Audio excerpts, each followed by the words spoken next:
zvinhu zvacho soka. Ameno.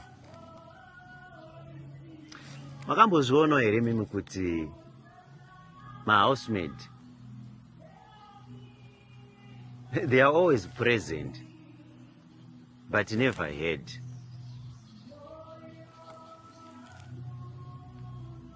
Vanhu ava vanoita kuti upenyu hwedu hufambe zvakanaka, nekuti tinoenda kumabasa tichiziva kuti kumba kune ari kushanda. Vazhinji vavo vakayarutsa vana. These guys are very crucial in our day-to-day lives, and yet we don't see their worth unless they are absent. Can you imagine? They clean for us, they cook for us. Some of them even clean our undergarments and our bedrooms.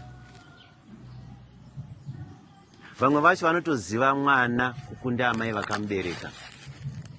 Vamwe vacho vanotoziva zvinoda baba vemba kukunda mudzimai vepamba.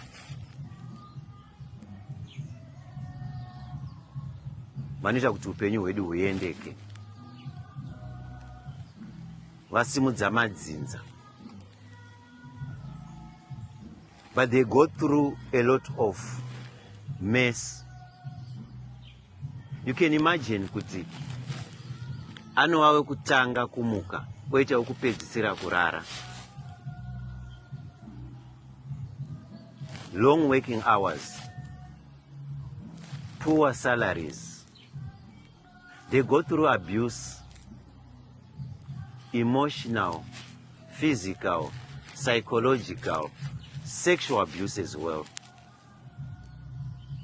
And most of these cases are never reported because they are perpetrated by relatives. I think you need to spare a thought for our maids. We need to start respecting our housemaids, because without them, vamwe venyu mungadai musiko nanhasi. Ameno. Mafungiro angu sambudzi yadhura munonditi ndakapusa. Dzingoro pfungwa dzangu. Asi Mwari komborerai mahousemates.